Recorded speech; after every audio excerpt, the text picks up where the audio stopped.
Today on Jacksonville Inside and Out, we're here with Jordan DeMauro, comedian and actor.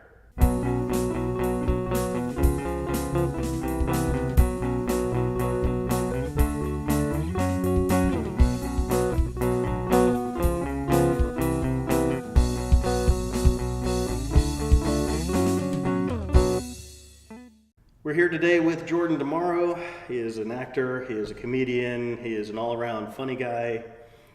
For no apparent reason. So, what brought you to Jacksonville?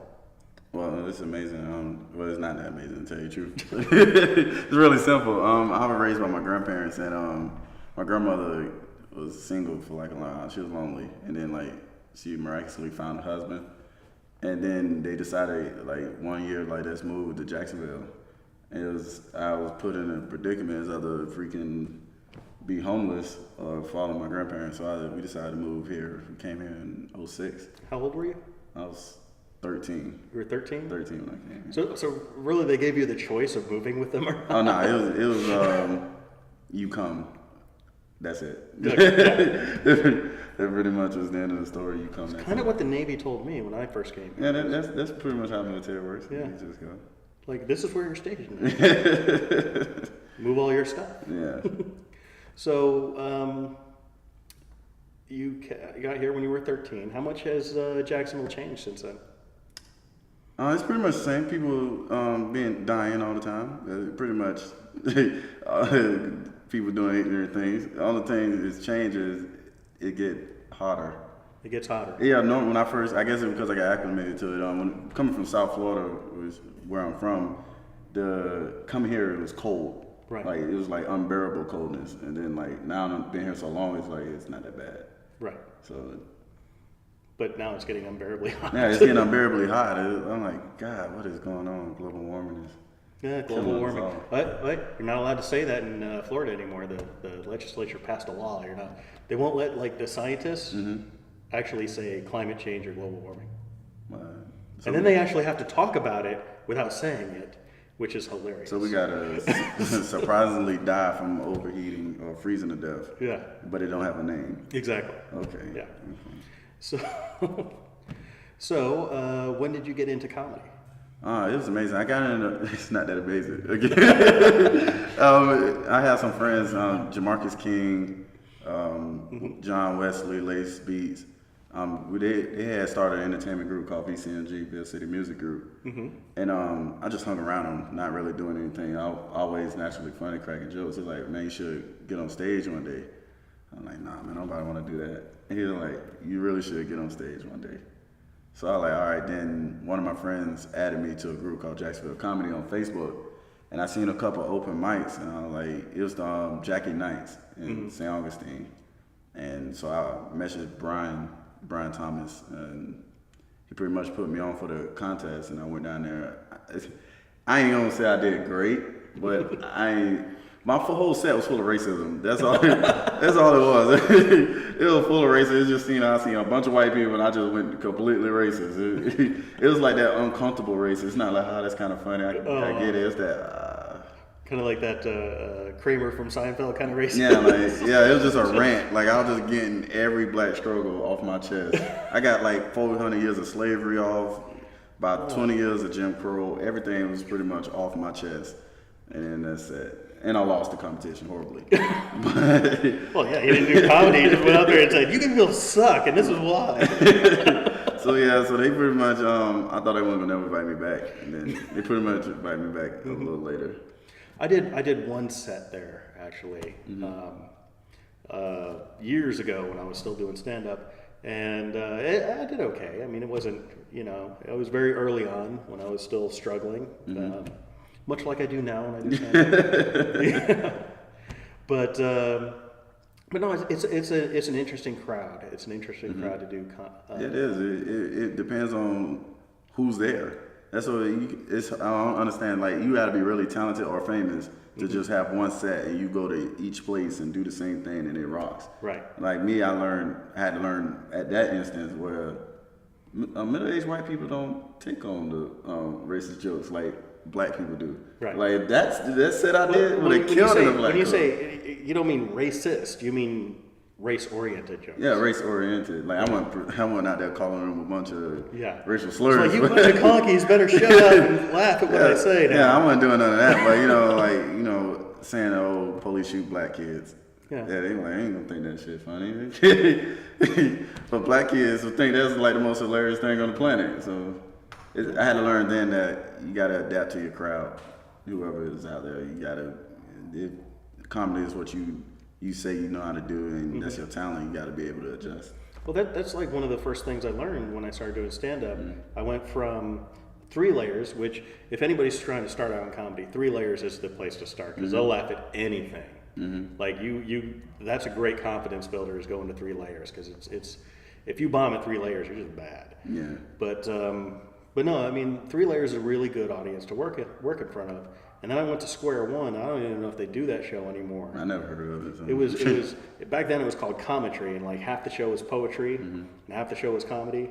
So it wasn't the same audience as 3 layers. So I got up there and like every joke that killed at 3 layers bombed. That's the funny thing. So I had to write a whole new act just for Square One. So you gotta learn how to adapt and overcome in a sense to wherever the crowd is, and keep feeding to them. Like they may not laugh at one, but I'm gonna hit you with another one. Right. So and that's like the biggest thing you got to tell new comedians is if the audience doesn't laugh, don't give a shit and move on to the next joke. Yeah, just keep going. God, I got to bleep that, don't I? But yeah, you can't care. You have to keep going and move on. It's not a. It's just. That's funny because like my wife didn't know I was a comic when she first met me. She found out like 6 months into our relationship. Somebody told her like, your boyfriend is a comic. She's like, is that why you always telling jokes? I'm like, yeah. Then she put on Facebook. I didn't even know that my boyfriend was a comic.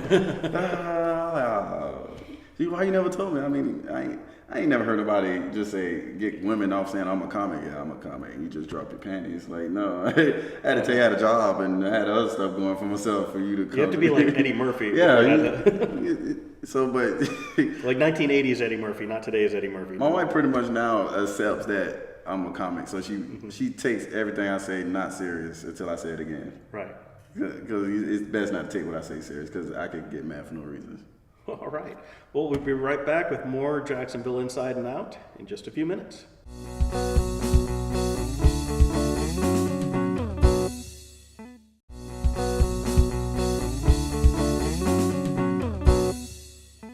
Welcome back to Jacksonville Inside and Out. We're here with Jordan DeMauro. Now, Jordan, in addition to doing stand-up comedy, you've done some film work, specifically with Flying Pygmy Productions. You've been directed by a couple of people in our group, mostly me. Mostly, yeah. Mostly you worked for me. But now, a lot of the short films that you've done have ended up here on Mimi TV. Yes, it has. And tell us about people recognizing you from that stuff. How does that feel? It feels good, especially with my wife with me, because I be trying to let her know I'm a big deal in Jacksonville. So it helps when I prove that point. Because the funny thing is, the day before I got somebody recognized me, she didn't. She like, oh, you always think you all that and everything. So walking in the mall, and I remember exactly what we were getting. We was in traffic trying to get some shoes for her because my wife loves shoes. And the lady was like, they were looking at me, and I'm like, I don't know if they're looking at me because I'm sexy or what is the issue? And they're like, aren't you Billy Bob? And like, I'm like, what? Billy Bob? And then I had to think, I'm like, oh yeah, that's me. And then they're like, oh yeah, we saw it, man, that was funny, though. It was good. I'm like, that's great. And then people sometimes comment under my pictures on Facebook, say, man, I saw you on TV. It's good to see you doing good and etc. So you were recognized as Billy Bob and hanging out, and you told me before you've been recognized. The first time you were recognized was actually from Shark Balls. A little kid playing Marcus the Wangman Wang. Yeah, a little kid in my cousin's apartment complex recognized me. She was like, "Hey, I saw you on TV." And initially, I'm thinking like she saw me on Cops. I'm like, initially she saw me on Cops. I wanted. I did something. They come to get me. And she's like, no, you were playing chess. I'm like, chess? I don't play chess. And she was like, no. And she told me everything I said. I was like, oh, yeah, I did a skit. And I guess now it's on TV. She's like, yeah, that's great. Then they wanted me to like take pictures. I'm like, I'm hood famous now. Like I done made it. I'm finally on TV. Nice. Have you been recognized? Like, did anybody ever like call you Carl from the cannibal sketch thing? Like my friends, like most of the people that see it, they don't necessarily say what they saw. They just say they saw you. Right. So like I saw you doing one. I have to tell you the truth. Somebody have told me they saw me eating people, but they didn't particularly say who I was eating. It was just like, yeah, I heard you eat people. I'm like, nah, I don't eat people. So what else you got coming up? I got a friend that's in Atlanta. He wanted me to do some stuff for him for us because I've been working with a lot of rappers for some reason. It seems like every comic want to be a rapper, every rapper want to be a comedian. So like, it's a little. So I got some friends in Orlando as well that he wanted me to do a couple of skits for him. I did a skit for a rapper named John Wesley. He's a senior at Jacksonville University. Right. He had a video called 5, and I did some of the skit work for him and bring a little comedic taste to it. Bring my fan base to his fan base and his fan base to my fan base. Okay. So there's like when you say skit, is it just like your stand-up comedy, or is it just some kind of like little role play within the song? Yeah, it's like role playing. Like they'll have like a certain situation and you act it out for them while he's doing his song, sort of thing. So like part of a music video. Pretty much. Okay. Just I'm not rapping. So does that stuff? Does he know to like send that into Mimi TV? Has that been on? You know. Let me tell you something about black people. You could tell them something multiple times, and we would not pay it no attention until we see it.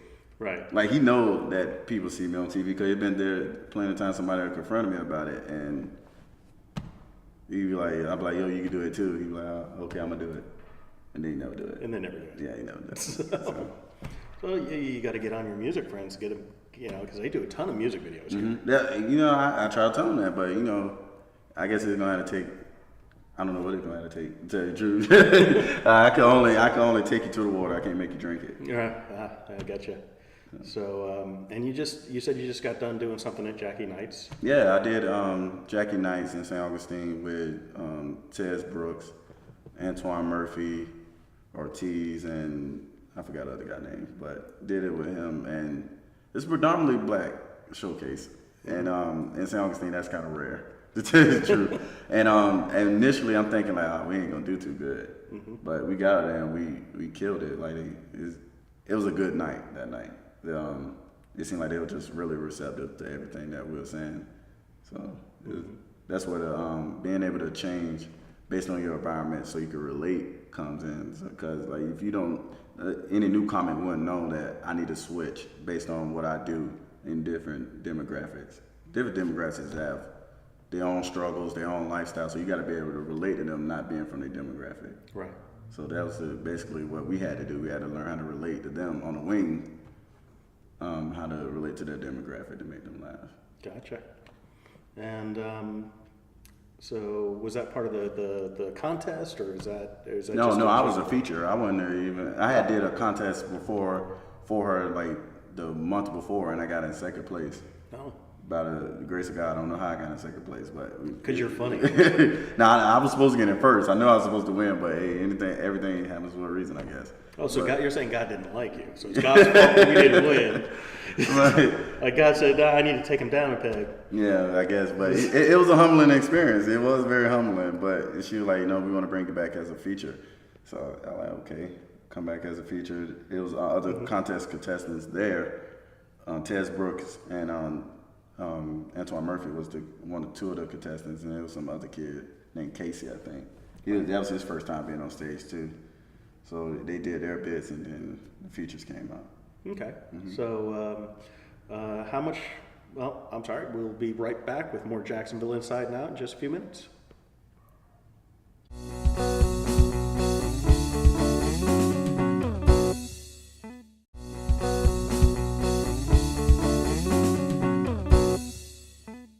Welcome back to Jacksonville Inside Now. We're here with Jordan Demaro. We are talking about his varied acting and stand-up comedic career, which is getting off the ground. You're actually getting paid to do gigs finally. Finally.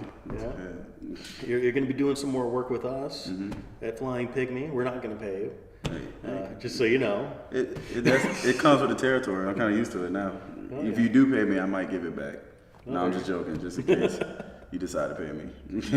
We'll pay you when we can make money off this stuff, is what it is, you know. But no, you've done some interesting work with us.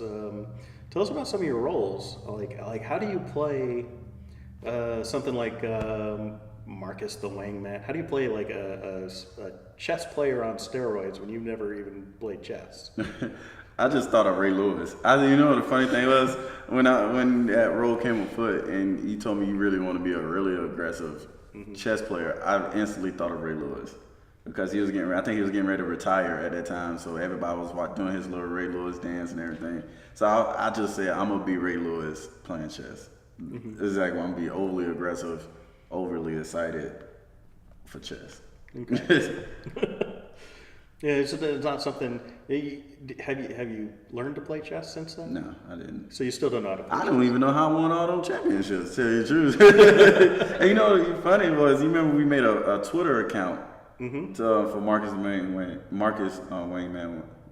and the UFC fighter that lost to Ronda Rousey followed me on Twitter. Oh, nice. Follow me on that Twitter because I guess you thought I was a champion. But I'm sorry if you end up ever watching this. I'm not a champion. You're not a real chess champion. Not a real chess champion. Not a real 5-time chess champion who uses steroids. I just played one on TV. And what about playing a cannibal? Oh, that was interesting because that was my first time doing anything for his acting. That one I just went in with the mindset of I'm just gonna listen to what they tell me to do.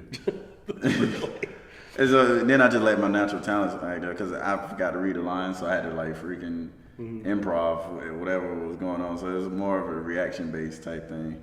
Right. Well, you did stick to the script for the most part. For the most part, I stuck to it, and then every now and then I try to throw my own little humor into it. It's that big line where it's like, I'm acquitted. Yeah, that one still gets me. It still gets me at times. It's like, he's a serial killer. I'm acquitted. But yeah. And what was in another role? Billy Bob.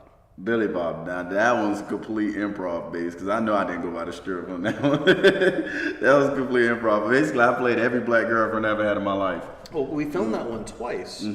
Because there were some audio problems, we had to come back and film your part separate from the part with the girls. So the girls, they had all their stuff done, and then you had to come back, and the girls weren't even there. You just had to look at one of them that was still there for the scene. And if I remember, I told you to kind of amp it up a little bit, and I think that's when you went like really full on. Yeah, a little full, like forget the script. We're just gonna act. That's basically what it's gonna be. I just basically had like any girlfriend I've had in my life. And you said you were talking about, because we put it in the outtake at the end where you're talking about channeling Colin. Yeah, Colin's my friend. Colin Morgan he's an interesting guy. I'm not a homophobe, so like I support him. That's what he want to do. That's what he want to do. He has the right to do it. So like when I say I need to Colin challenge him, like I need all his gay energy. All his gay energy to collapse on me and make this work and get off me when it's time to stop. But it had to be kind of fun to just kind of like play these different weird people. Yeah, it is. It's entertaining because now my wife looks at me like, I can't believe you know how to do that. Yeah. But has she seen all the stuff that you've done? Yeah, she's seen everything. She saw that when we were dating. Well, not at first too. When she figured I was a comic, then I started showing her these things. Okay, so you didn't show her things until people started recognizing you, and then because she wanted to know what are they talking about. So I'm like, okay, this is what they're talking about.